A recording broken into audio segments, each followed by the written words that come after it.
नवरात्रि का वक्त है, गरबा जगह जगह पर हो रहा है, लेकिन कई जगहों से कुछ अप्रिय घटनाओं की भी खबरें सामने आ रही हैं। गुजरात के गांधीनगर से सामने आई है खबर, जहां पर भयंकर बवाल देखने को मिला। नवरात्रि के दौरान देहगाम के बहियाल इलाके में दंगा हो गया। दो गुट यहां पर आमने सामने आ गए और उसके बाद तस्वीरें आपके सामने हैं, किस तरह का तनाव यहां पर बरपा है। बहियाल में कार और स्कूटर को जला दिया गया। इसके अलावा उपद्रवियों ने जमकर पत्थरबाजी की, तोड़फोड़, आगजनी की गई है। पूरे इलाके में भारतीय न्याय संहिता की धारा 163 जो है वो अब लागू कर दी गई है। चप्पे चप्पे पर भारी संख्या में सुरक्षा बलों की तैनाती जो है वो की गई है। दो तस्वीरें आपके स्क्रीन पर, किस तरीके से गांधीनगर में भयंकर उपद्रवियों ने तांडव मचाया, उस दौरान आगजनी की गई, पत्थरबाजी की गई। अब आपके सामने हम 5 तस्वीरें रखते हैं कि किस तरीके से इस पूरे गांधीनगर में नवरात्र के मौके पर एक साजिश जो है वो हिंसा फैलाने की किस तरीके से की गई, जहां पर गरबा के दौरान हिंसा हुई, गाड़ियों में आग तक लगा दी गई, 2 दुकानों को फूंक डाला गया। तो यहाँ पर कई गाड़ियां क्षतिग्रस्त हुई हैं और पत्थरबाजी यहाँ पर जमकर हुई है, जिसकी तस्वीरें भी आपके सामने हैं। बहियाल में कार और स्कूटर भी जला दिए गए और पत्थरबाजी उपद्रवियों ने की है। फिलहाल स्थिति यहाँ पर नियंत्रण में जरूर आ गई है, लेकिन तनाव अभी भी लगातार बना हुआ है। नवरात्रि के दौरान बहियाल इलाके में ये दंगा हुआ, जहाँ पर आगजनी तक कर दी गई और इलाके में पूरी रात अच्छा खासा तनाव यहाँ पर देखने को मिला है। तस्वीरें इस वक्त आपकी स्क्रीन पर, किस तरीके से आगजनी के बाद ऊंची ऊंची लपटें नजर आई।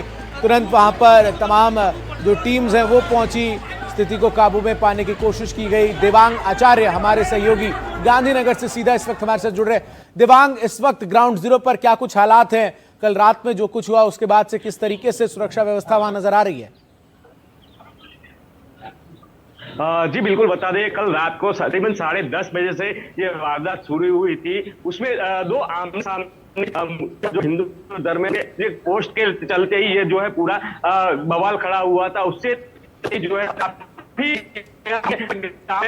काफी आमने सामने आके एक दूसरे की जो है दुकानें भी जला दी है और रात को करीबन पूरी रात ये 1 बजे तक चला ये खतरनाक उसमें दिया गया। उससे चलते ही जो अगल भाई एसपी है, गांधीनगर एसपी है, वो भी मौके पर आ चुके।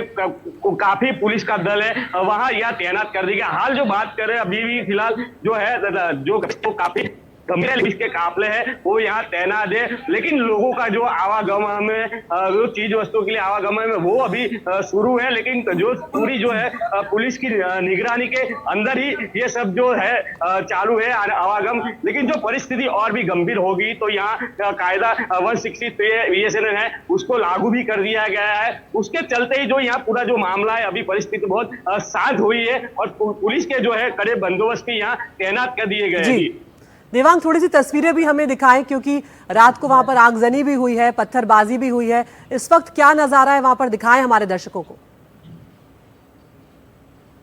जी बिल्कुल, अपने एनडीटीवी की इंडिया के दर्शकों को मैं दिखा चाहूंगा। मेरे आप देखते हो कैसे दुकान की गाड़ी तो यहाँ चालू है। कभी करीबन आप देखते हो कैसी है दुकान की हालत है।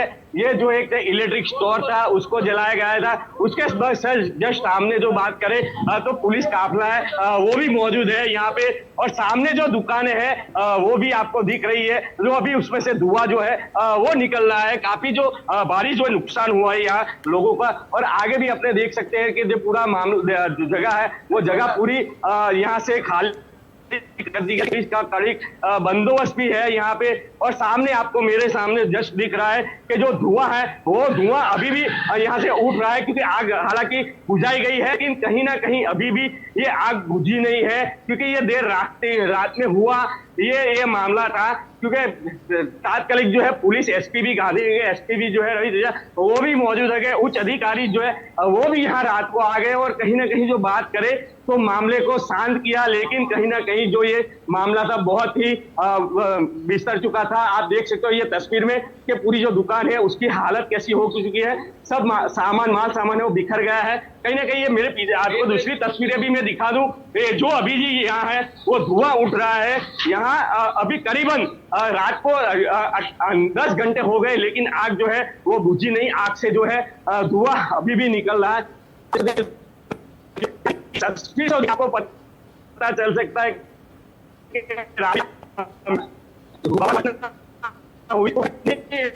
आज ये करे तो ये घटना होती सी बात नहीं है, क्योंकि आमने सामने और साथ साथ कोई तस्वीर है गर्मी की। जी देवांग, बिल्कुल, तो देवांग हमारे सहयोगी तमाम तस्वीरें दिखा रहे हैं किस तरीके से उपद्रवियों ने जमकर तांडव मचाया है और चारों तरफ उस तांडव की निशानी जो है वो नजर आ रही है। जमकर उत्पात जो मचाया गया, इस दौरान कई दुकानों को आग के हवाले कर दिया गया, कई गाड़ियों को क्षतिग्रस्त किया गया और अब वहां पर भारी संख्या में पुलिस बल की तैनाती है।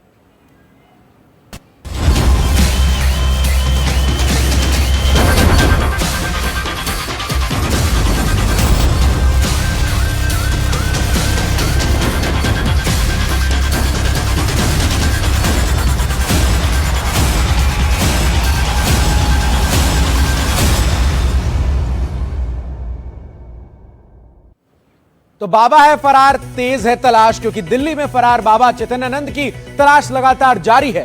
स्वामी चितनानंद पर कई गंभीर आरोप हैं और ऐसे में दिल्ली पुलिस की कई टीमें गठित की गई है बाबा को पकड़ने के लिए। तो आश्रम में पढ़ने वाली लड़कियों से छेड़छाड़ ये बाबा करता था, ये गंभीर आरोप उस पर लगाया है और एक दो नहीं कई लड़कियों ने, 30 से ज्यादा लड़कियों ने ये गंभीर आरोप इस चैतन्यानंद पर लगाया है, जो खुद को यहाँ पर स्वामी कहलवाता था।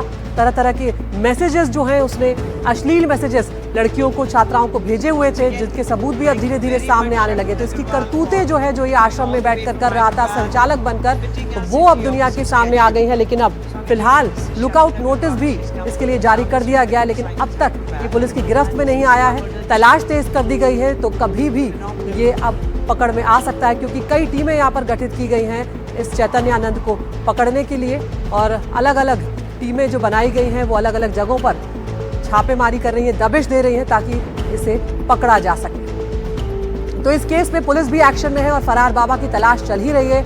आपको दक्षिण पश्चिम एशिया की डीसीपी ऐश्वर्या सिंह ने क्या कुछ कहा है वो आपको सुनवाते हैं।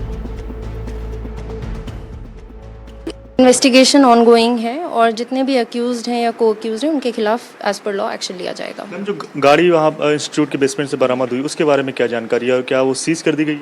वो एक वॉल्वो गाड़ी है और वो बेसमेंट में मिली थी सर्च के दौरान और उसमें एक फेक नंबर प्लेट भी यूएन का लगा गया था और उस पर अप्रोप्रिएट सेक्शंस ऑफ लॉ में केस दर्ज किया। तो इस आश्रम कांड से जुड़ी एक और बड़ी खबर यहां पर सामने आ रही है। पूर्व छात्रा ने पहले ही इस मामले का खुलासा कर दिया था और वायुसेना अधिकारी ने भी ईमेल से इसको लेकर अलर्ट किया था कि ये जो आश्रम है इसमें कुछ गलत हरकतें, कुछ अश्लील हरकतें चल रही है।